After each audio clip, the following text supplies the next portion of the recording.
Buen día, nosotros somos el grupo número 4 encargado de exponerles sobre el tema protozoa, cromistas y protistas parecidos a hongos. Para ello daremos inicio con el tema de los protozoarios. Bien. Los protozoarios es un conjunto de microorganismos sumamente pequeños que los encontramos tanto en ambientes húmedos como terrestres o acuáticos. Podríamos considerarlos como animales microscópicos. ¿El por qué? Porque son demasiado pequeños. Pero haciendo un énfasis, la clasificación biológica los ha organizado en su propio reino, que sería el reino protista, que ha dado un paso evolutivo en los organismos eucariotes. Siguiente. En esta imagen podemos observar un quiste de protozoario. Son demasiado pequeños y según lo que yo leí de esta imagen, no es captada a simple vista, sino que se realizaron estudios a través de un telescopio para poder observarle y poder definir las partes de cada uno de sus tejidos. Siguiente. Tenemos a los ciliados. Este es un grupo perteneciente a los protozoarios. Los encontramos rodeados de filamentos. Estos le ayudan a poder movilizarse. Pueden ser móviles o sensibles, como lo dice la diapositiva. La mayoría de estos se alimentan de bacterias, es decir, de bacterias que pertenecen a su mismo grupo. Tenemos a los ciliados. Estos presentan diferentes formas, dependiendo de su especie. Pueden ser ovaladas, circulares, formas de óvulo, etc. Estos organismos son muy pequeñitos y contienen dos núcleos. El macronúcleo, que se encarga de las reacciones metabólicas, y el micronúcleo de la reproducción de estos organismos. Estos organismos los encontramos, como mencioné anteriormente, en tierra, en agua, en charcos, en océanos, etc. Su tamaño es muy pequeño, por lo que mide 50 y 900 micrómetros. Siguiente. Aquí está un ejemplo. Esta es una bacteria llamada eritrocita que contiene estos pequeños vellitos, como los vemos aquí. Esos son los que le ayudan a poder movilizarse y representan diversas formas, circulares, ovaladas, como mencioné. Tenemos a los flagelados, su misma palabra lo menciona, ellos están presentes con flagelos en su cuerpo, que son los hilitos que le ayudan a poder movilizarse. Estos grupos son patógenos, ya que producen enfermedades y muchas de ellas enfermedades que causan la muerte. Su cuerpo puede ser curvo, oval u esférico. También encontramos que ellos se reproducen de manera sexual y asexual. Asexual, perdón. La fisión binaria. La fisión binaria es la bipartición del ADN para producir que el citoplasma se pueda partir en dos. La reproducción asexual solo necesita de un padre para poder reproducirse y este sería idéntico. Aquí tenemos un ejemplo. Esta es otra bacteria que está constituida por esos vellitos pequeños que vemos ahí, que son los filamentos que le ayudan a poder desplazarse. Siguiente. Otro grupo son los arcodinos. Estos son eucariotes, ya que su núcleo está cubierto por una membrana plasmática, unicelulares, solamente poseen una célula, no tienen sistema digestivo, se alimentan de bacterias. Algunos presentan caparazones o esqueletos con el fin de ser cubiertos. El tamaño de ellos es variado, puede ser grande, pequeño, diferentes tamaños, lo podemos encontrar tanto en agua como en tierra y se reproducen a través de fisión binaria. Este es un ejemplo de una ameba, como podemos ver, la forma de ella es un tanto peculiar, ya que a los anteriores que hemos visto, este es mucho más diferente. Este es el último grupo perteneciente a los protozoarios, que son los esporozoarios, son unicelulares variados, representan diversas formas. También hay unos que están en forma de óvulo, como vamos a ver en la siguiente diapositiva, y la película plasmática que los cubre. Esto con el fin de que el viento o el ambiente en que se encuentren pueda destruirles. Poseen solamente un núcleo, por eso son unicelulares, su reproducción es asexual y sexual. Son peculiares porque tanto de manera sexual como asexual se pueden reproducir. Viven dentro de células huéspedes, en este caso animales, nosotros los seres humanos. Aquí podemos ver esa membrana clara que se ve sobre ello, es la membrana plasmática que le cubre. Esta es la ameba come cerebro, ya que destruye el tejido cerebral de manera general porque puede causar la muerte. Para ello lo dejo consciente, compañero. Grupos de algas. La clasificación actual de las algas unicelulares se basa en caracteres morfológicos y genéticos que permiten establecer la taxonomía de las algas unicelulares. Pueden ser de un tamaño muy pequeño, microscópicas, o pueden formar grandes colonias y por tanto verse a simple vista como las microscópicas. Ahí tenemos un ejemplo. ¿Qué son los organismos unicelulares? Los organismos unicelulares se denomina organismos unicelulares a todas aquellas formas de vida cuyo cuerpo está compuesto por una única célula y no tienen algún tipo, ninguna forma de tejido, estructura o cuerpo conjunto a otras especies. También los organismos unicelulares son los más pequeños y simples de todos los seres vivos. Ahí tenemos un ejemplo. Las características de las diatemas. Dentro de los productores primarios constituyen al plancton oceánico. Estas microalgas son las que representan de mayor tamaño, pues sus células pueden sobrepasar más de 0,2 milímetros de diámetro. También esto resulta una diferencia muy importante, teniendo en cuenta que la mayoría de los microorganismos de plancton son menores a 0,1 milímetros de diámetro. Diatomeas pennadas. Las diatomeas pennadas, por su parte, tienen una característica de simetría bilateral y las valvas de la cubierta tienen aperturas a lo largo del borde. La cubierta o pared celular se alarga de manera longitudinal, dándole la simetría bilateral a los organismos. Ahí tenemos un ejemplo, como lo decía anteriormente, tiene una simetría bilateral, ya sea como formas geométricas, circulares, ovaladas, rectangulares, cuadradas.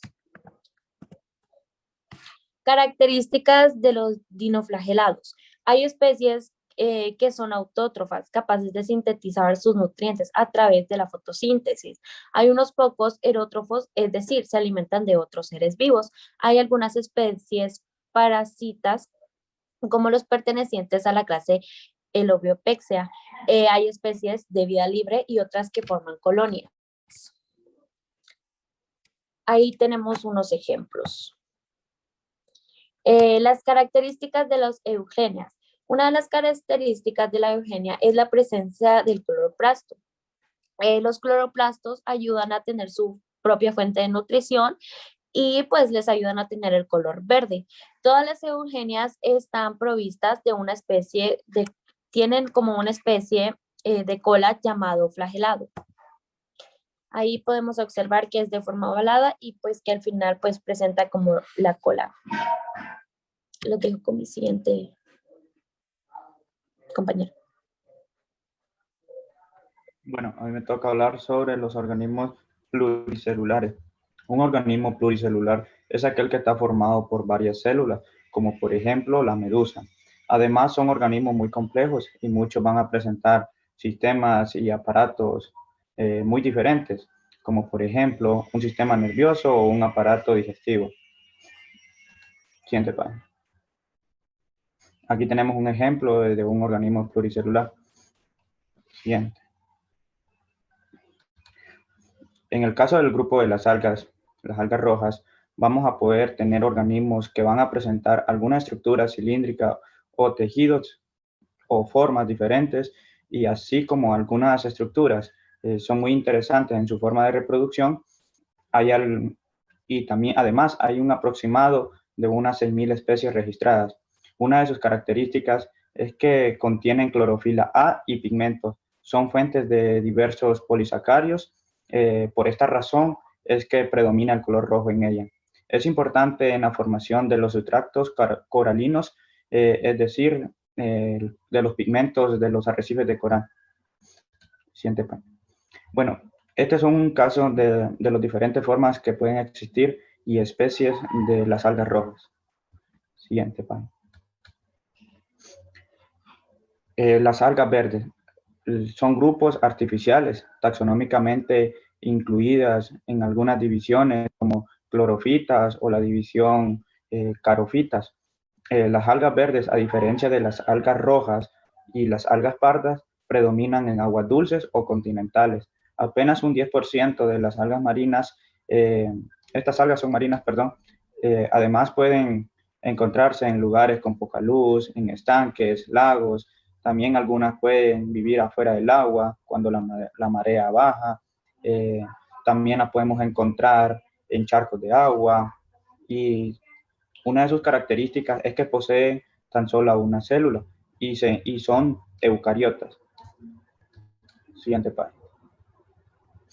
Bueno, aquí tenemos algunos ejemplos antes explicados que también poseen de diferentes formas, especies, y en algunas también podemos observar que en la primera imagen que están las algas, como antes le había dicho, están afuera, que pueden sobrevivir afuera del agua. Es cuando la marea baja.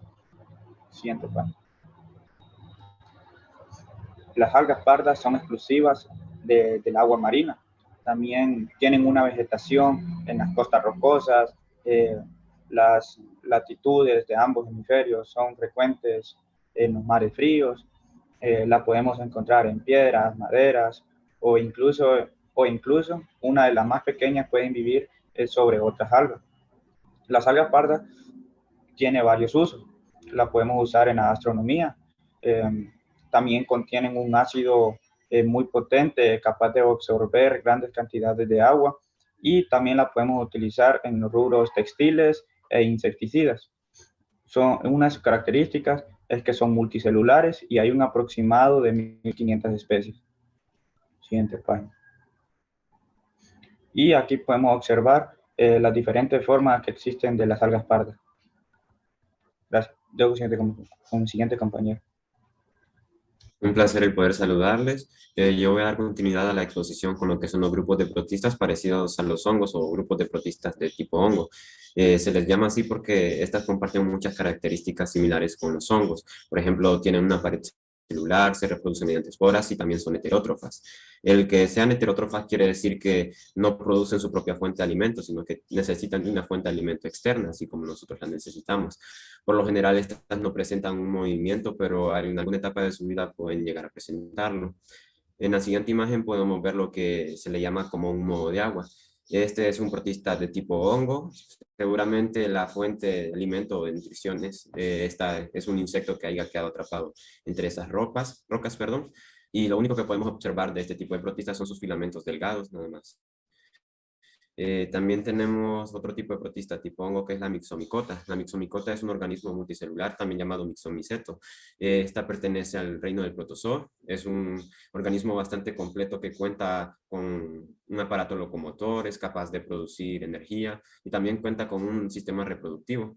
En su interior, este funciona produciendo esporas, las cuales después las libera, caen al suelo y empiezan a dispersarse para colonizar nuevos ambientes. Como podemos observar en imagen, observamos que es un mixomiceto que está en reproducción o que se ha reproducido, porque observamos organismos que están ya encima del tronco y bajo en el tronco, en el suelo. Y esto pasó porque cayeron esporas al suelo de las que libera, y como el suelo estaba en las condiciones adecuadas para crecer, entonces empezó a germinar y empezó su desarrollo. Las acasiomicotas son un tipo de organismos clasificados en el grupo de los Percolozoa, que son de tipo moho mucilaginoso, y estas no tienen relación ni con los hongos ni tampoco ni con los mixomicetos, pero superficialmente se parecen a los hongos, por eso están categorizadas dentro de las protistas de tipo hongos o parecidos a los hongos. Pertenecen a la excavata y son detritivos. Que sean detritivos quiere decir que conviven o pueden relacionarse con un organismo que esté en descomposición. Ellos se alimentan de ahí mientras se están viviendo ahí mismo también.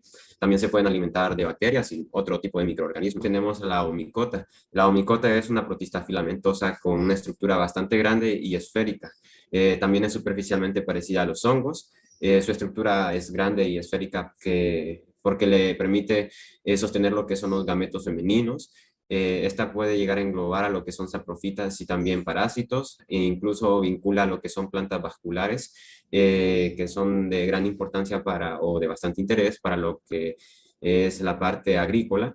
Estas se encuentran en un medio acuoso, o sea, en un entorno donde hay bastante agua, y algunas especies pueden reproducirse mediante lo que de esporas, pero asexualmente.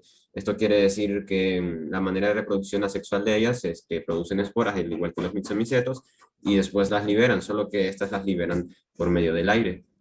Podemos observar aquí en este Omicota que su estructura es bastante alargada, un poco filamentosa y también grande. Esta ha sido toda nuestra exposición. Espero que hayan entendido cada uno de los argumentos que presentamos.